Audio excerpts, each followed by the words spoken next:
primer lugar, lo que yo quería comentarles era que es, digamos, palpable, la realidad nos muestra que hay una práctica frecuente respecto de los contratos sujetos a modalidad. Eh, Hay muchos empleadores, no la mayoría de ellos, que rechazan una relación laboral para empezar, ni siquiera un contrato a plazo indeterminado, sino de plano rechazan la posibilidad de contratar a trabajadores, ¿no? Eso porque obviamente les genera de alguna manera un ahorro respecto de que no tiene pues no tiene que correr con gastos del seguro social, ¿no? Cuando se contrata un trabajador en planilla, eh, el empleador paga un aporte del 9%, ustedes ya lo saben, y además también luego tiene que cubrir con gastos de los beneficios sociales que corresponden otorgarle a un trabajador. Entonces, claro, desde el punto de vista de la liquidez, de los costos que puede ahorrarse un empleador, prefiere contratar bajo lo que se les servicios. Y eso, si bien es cierto, es una realidad palpable, no necesariamente es lo que debería o lo que se corresponde con la normativa laboral, ¿no? Se los comento porque es importante tenerlo en cuenta en la medida en que es una práctica ilegal, siempre y cuando existe subordinación de por medio, ¿no? Y creo que es importante mencionarlo desde ahora porque justamente el siguiente ejemplo de una práctica frecuente y regular es que se rechaza la contratación a plazo determinado y más bien se utiliza o se recurre mucho a la contratación temporal, ¿no? Sujeta a modalidad. Entonces, claro, este es el camino que normalmente se sigue, ¿no? En varios casos, donde a los trabajadores inclusive se les paga sin ningún tipo de comprobante, ¿no? Esto ya es informalidad pura, ¿no? El pago a la mano, el pago a la mano. Luego una contraprestación ya con emisión de recibos por honorarios de por medio. Todavía no estamos en el ámbito de lo laboral. Formalmente estamos todavía hablando de locación de servicios, que en la realidad podría ser que esta persona sí brinde sus servicios de manera personal, de manera desordenada, ¿no? Eso lo vamos a ver a continuación.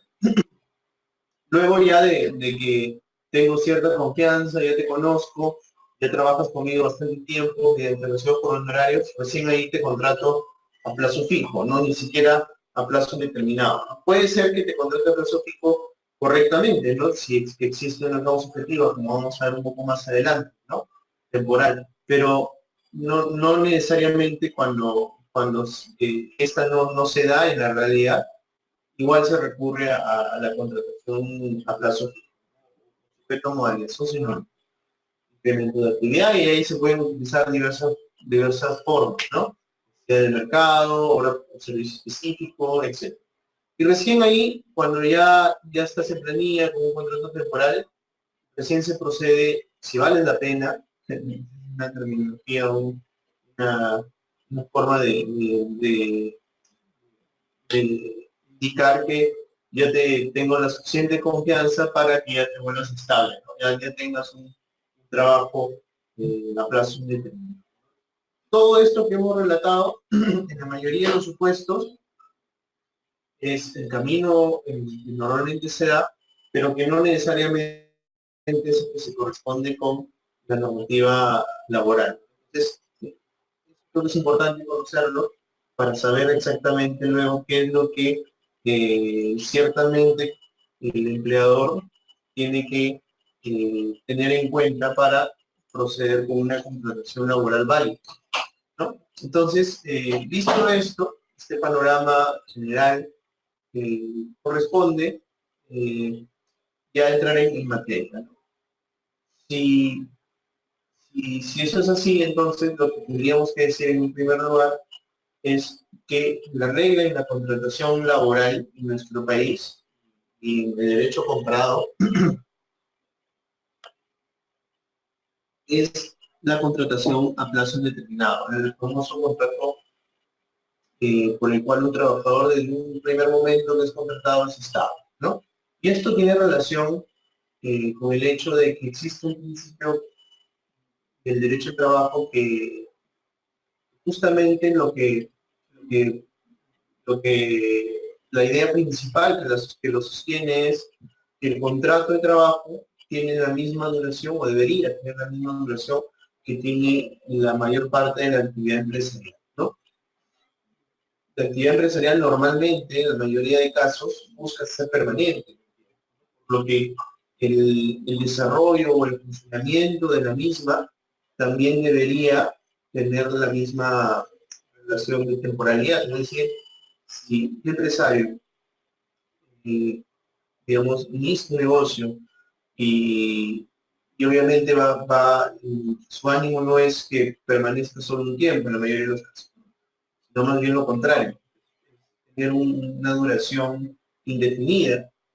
Lo mismo debería suceder con los contratos de trabajo que celebran con personas que van a brindarle esos servicios justamente que van a permitir el sostenimiento buena parte económico de la marcha. Entonces, el principio de continuidad basa mucho esta vocación de permanencia del contrato de trabajo en la permanencia, en el ánimo de permanencia de la actividad empresarial. Entonces, eso hay que tenerlo en cuenta porque este principio irradia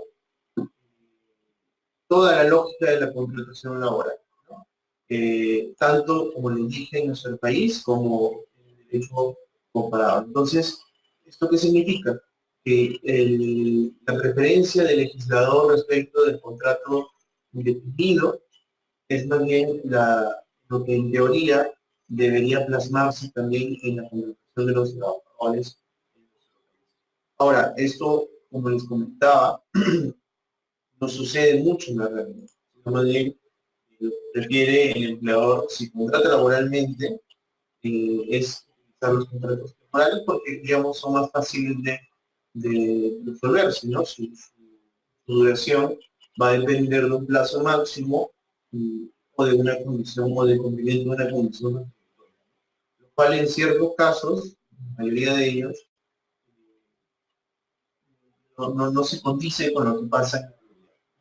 Lo cierto es que la premisa que tener en cuenta es que la actividad empresarial, en la medida en que tiene un ánimo de permanencia, también debería suceder lo mismo con los puestos de trabajo que conforman esta actividad.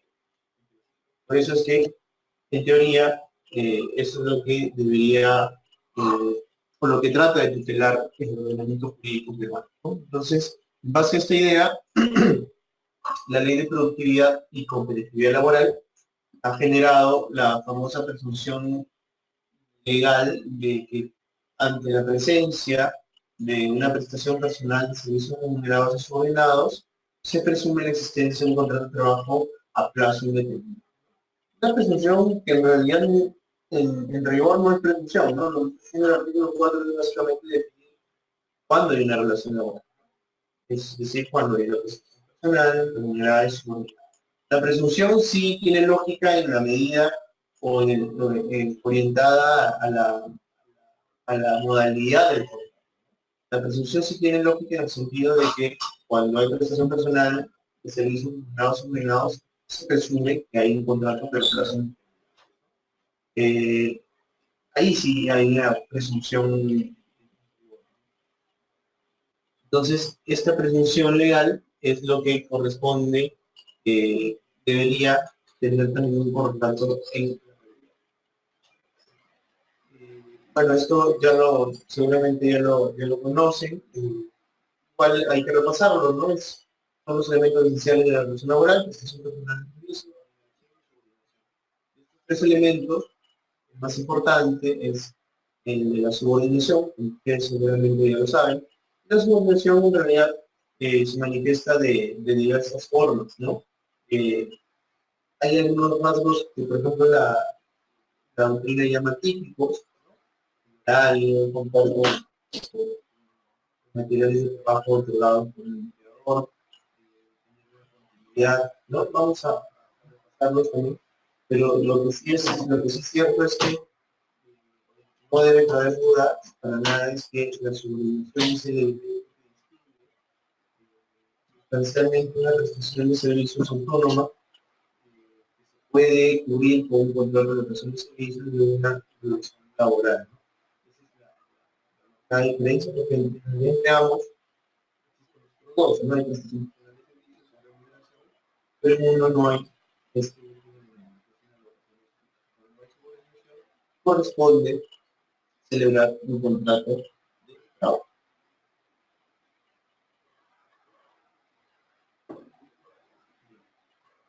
¿Qué implica la subordinación? Bueno, básicamente, la subordinación es la otra cara de la moneda del denominado poder de dirección. En esa medida, el empleador tiene un derecho de disponer de la actividad del trabajador, con ello la correlativa obligación del trabajador a tratar el contrato de las obligaciones, ¿no? Justamente esta impartición de instrucciones, de orden de trabajo, es lo que compone o le da sentido a esta facultad de dirección y administración. Cuando, cuando el empleador luego quiere ejercer una suerte de control, fiscalización, ¿no? De cómo se van llevando a cabo esos órdenes, estamos frente a la otra manifestación del poder de dirección, justamente el poder de supervisión, ¿no? Poder de fiscalización, que el empleador solo dicte órdenes si luego no se le reconociera la voluntad o la potestad de verificar cómo se llevan a cabo esos labores de acuerdo a las indicaciones dadas, ¿no? Entonces, esta facultad de control también forma parte del poder del empleador. Y finalmente, el poder sancionador, ¿no? Es básicamente la potestad que tiene el empleador de corregir las conductas, de corregir estos incumplimientos de estas órdenes, cuando, cuando, cuando el empleador verifica esto, ¿no? Estos incumplimientos, estas inconductas, estas infracciones, lo que puede hacer es hacer su potestad de sanción. Puede amonestar, puede suspender, podría despedir al trabajo. Depende de cada caso, de la gravedad de cada país. Lo que sí es importante tener en cuenta también es que puede darse el caso que las facultades no necesariamente se ejerzan en todas las situaciones, ¿no? Puede ser que potencialmente, potencialmente sí los tiene el empleador, si no tiene las soluciones, de pronto no necesariamente las ejerce.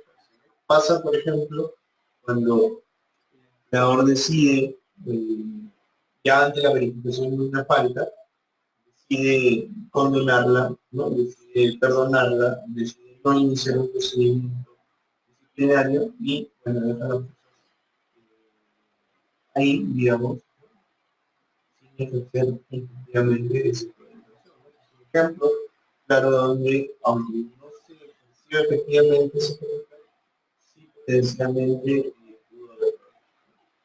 Entonces, es importante también que va a ser la realidad, que va a ser la realidad este famoso principio del derecho al trabajo, que lo que, digamos, lo que consiste, la idea que mueve este principio, tiene que ver con el hecho de darle un mayor valor, prevalencia, de lo que me muestra la práctica, la realidad, respecto de lo que los documentos denotan, ¿no? Entonces, ahí, justamente, el principio de primacia de la realidad nos ayuda a identificar aparentes civiles, vocación de servicio, inclusive hasta mercantiles,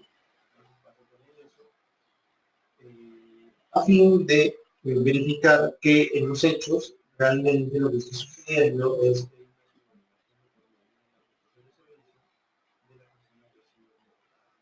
la presentación de la realidad ciertamente no solo nos ayuda a identificar aparentes relaciones civiles, a las cuales subyace una real relación laboral, sino también nos ayuda a determinar, por ejemplo, cuando una causa objetiva temporal no existe en la realidad, pese a que se haya acelerado un montón.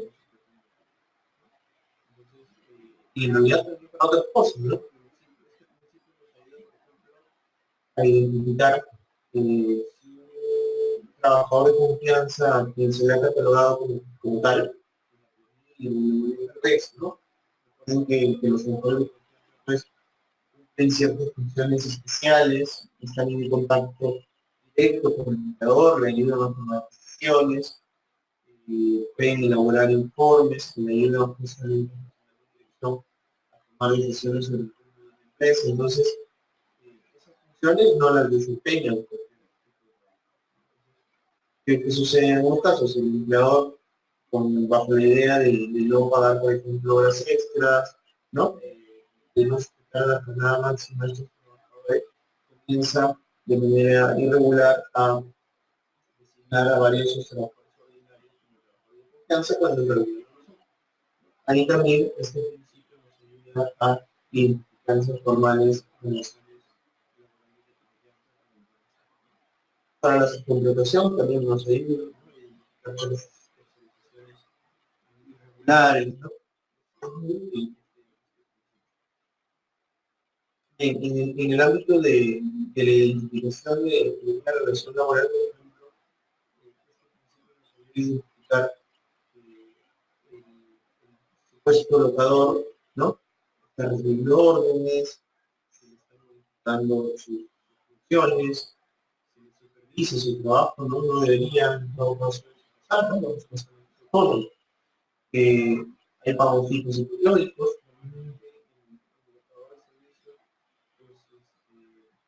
trabaja casi como si fuera un comisionista, ¿no? Ojo, no quiero decir que hay trabajadores que no reciben pagos al usuario, ¿no? Y no es lo común, pero digamos que hay normalmente indicios de laboralidad cuando no. Cuando cargos que incluyen el organigrama, el manual de funciones, o el cuadro de selección de personal, son ejemplos de gestión de personal que y, cuando se desarrollan labores idénticas a las personas que sí tienen el contrato de trabajo, ¿no? También es un rasgo de la moralidad bastante fuerte. Cuando se le entregan materiales, identificación de empresa, informes, checks, se le otorga una cuenta electrónica para electrónico con el dominio de la entidad o de la empresa, para que el operador lo utilice y se pueda comunicar, ¿no? Para que se le entregan un celular, ¿no? Que se habla de que a los trabajadores con los que se tiene coordinado un equipo móvil, ¿no? Tiene un lugar, un espacio físico de comunidad, al cual llega, tiene sus propios materiales, ¿no? Se le crean beneficios parecidos a los que tiene un trabajador. Esto pasa mucho, ¿no? A veces, curiosamente, el operador de servicios, uno siempre percibe un monto adicional a sus o de pronto tiene unos 10 o 15 días de descanso cuando cumple un cierto tiempo de trabajo, ¿no? Es importante, ¿no? Hola Manuel, tenemos un problema de sonido, un momentito, vamos a solucionarlo. Eso, ¿no? De la computadora blanco, bájale su volumen.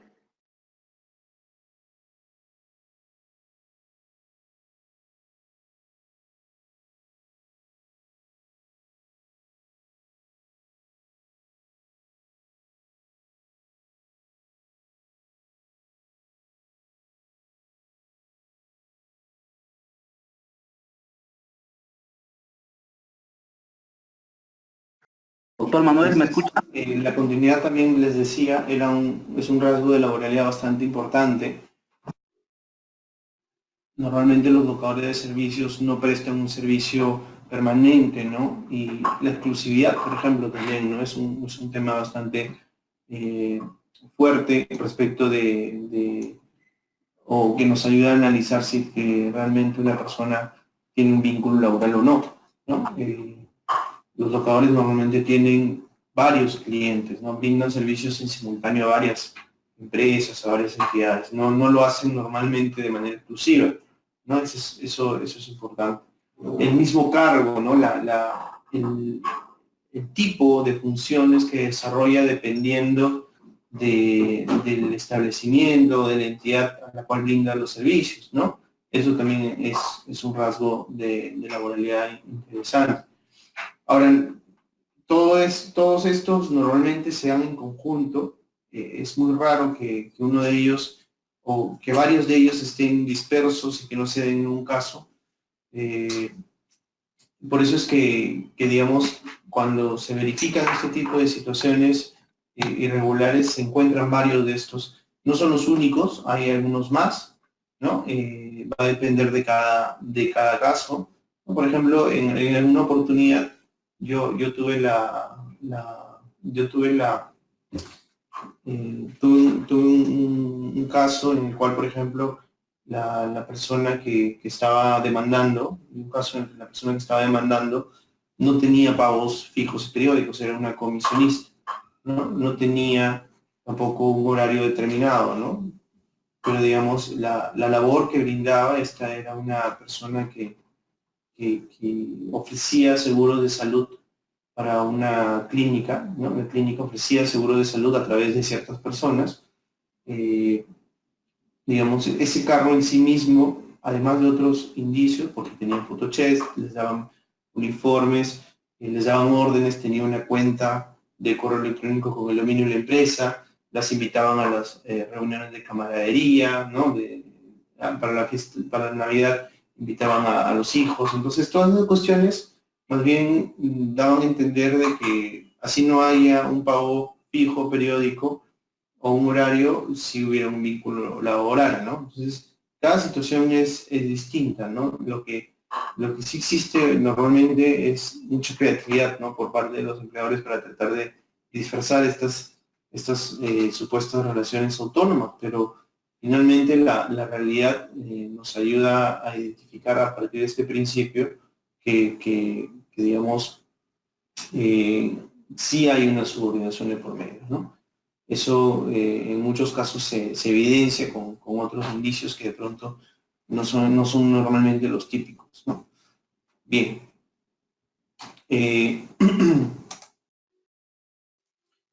Justamente el Tribunal Constitucional ya en varias sentencias, yo solo he elegido una de ellas, también ha recogido como rasgos de laboralidad, inclusive si ven la lámina, el mismo tribunal indica que pueden ser no concurrentes todos estos, ¿no? Va a depender de cada caso, no es una lista cerrada. Estos indicios normalmente son casi siempre los que se dan, ¿no? El control sobre la prestación, la integración del demandante en la estructura organizacional de la empresa, que hay un horario, ¿no? A veces no hay horario, ¿no? Por ejemplo, pero normalmente hay una duración y continuidad, se suministran herramientas y materiales, obviamente hay un pago de una remuneración, siempre hay una contraprestación, hay reconocimiento de derechos laborales, ¿no? Entonces, o hay un tratamiento similar, ¿no? Al que se le brinda a los trabajadores, a los que sí están contratados como trabajadores, ¿no? Entonces, esos datos, entre otros, muchos, ayudan a identificar que hay un vínculo laboral. Bien, ahora ya entrando en materia, específicamente veamos los contratos temporales sujetos a modalidad o a plazo fijo, como queramos llamarlos. Algunas ideas generales, ¿no? Pero no por eso menos importantes. ¿Qué exige la celebración de los contratos temporales? Esto es importante porque es el meollo quizás de todo de toda la regulación que hay alrededor de los contratos temporales, ¿no? Porque en todos ellos debería haber una causa objetiva que lo justifique. El legislador, en la medida en que teóricamente estos contratos son la excepción a la regla en la contratación laboral, ha regulado para cada uno de ellos una situación específica que les permite su celebración, ¿no? Y esa situación en particular tiene que no solamente explicarse en el contrato, sino que además tiene que tener obviamente un correlato tiene que tener su correlato en la realidad, ¿no? Sobre todo esas dos cosas, ¿no? Porque yo puedo armar bien, bacán mi contrato en el papel, puedo explicar que efectivamente hay un incremento de actividad que yo he decidido, está mi negocio que recién ha aperturado, etcétera, pero quizás eso sea más bien un disfraz, ¿no? Una simple formalidad que no tiene ningún tipo de relación con lo que está pasando en los hechos, ¿no? Entonces son las dos cosas juntas, que exista esta causa objetiva y que la misma esté expresada y explicada, sobre todo de manera adecuada y suficiente en el contrato. No basta con solamente indicar, así existe en la realidad, no basta solamente con decir, bueno, hay incremento de actividad, utilice el artículo 57 de la ley y nada más, ¿no? Hay que explicar en qué consiste ese incremento de actividad, hay que explicar en qué consiste esa necesidad de mercado. Si yo contrato por suplencia a alguien, por ejemplo, así el titular no esté, yo tengo que decir, contrato a este señor, Juan Pérez, suplente, para que reemplace al señor José González, cuyo vínculo está suspendido por una licencia, porque está de vacaciones, de tal a tal fecha, ¿no? Etcétera.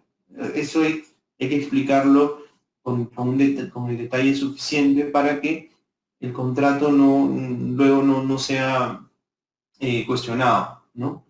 Bien, los contratos temporales tienen dos formas de extinguirse, ¿no?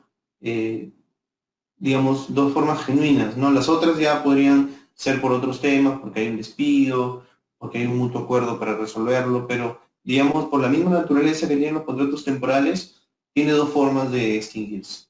Porque se acaba el plazo, ¿no? O porque la condición resolutoria que motivó el contrato, la celebración del contrato, se extingue también, ¿no?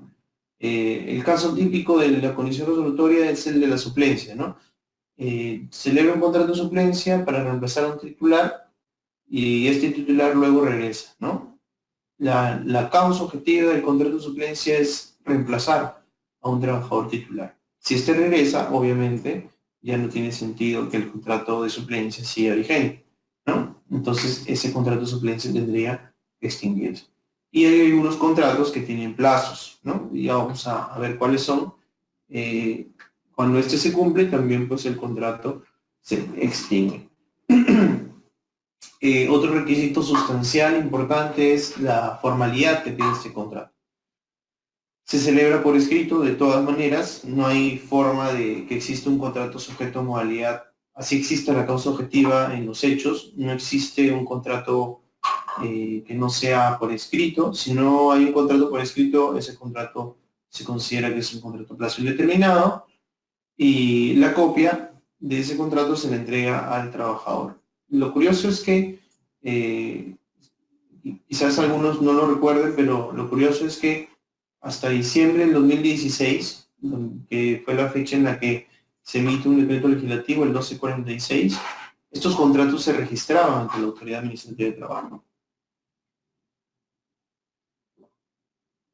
Actualmente ya no, ¿no? Entonces, eso en la medida en que se ha considerado que es una cuestión de reducción de trámites, de simplificación administrativa, ¿no? Bueno, esto, más allá de eso, creo que ha generado un impacto en la labor de la Administración del Trabajo. Luego lo comento con un poco más de detalle, pero lo que sí resulta relevante para temas digamos, prácticos, si queremos llamarlo de esa manera, es que el contrato ya no se registra ante la Autoridad Administrativa de Trabajo, pero se mantiene todavía la obligación de entregarle una copia al trabajador. ¿Cuáles son esos contratos? Los que están en la lámina. Bueno, falta uno en realidad, que es el contrato que no tiene un nombre específico, el famoso contrato innominado, pero podemos luego hablar de él, ¿no?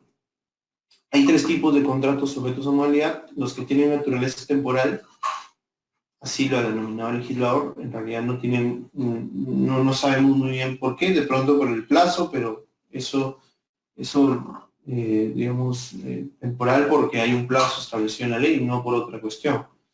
Estos son tres: el contrato por inicio de nueva actividad o incremento de nueva actividad, incremento de actividad, perdón, el contrato por necesidad del mercado, el contrato por reconversión empresarial. ¿Por qué estos contratos se les denomina naturaleza temporal? Porque tienen plazos máximos, ¿no?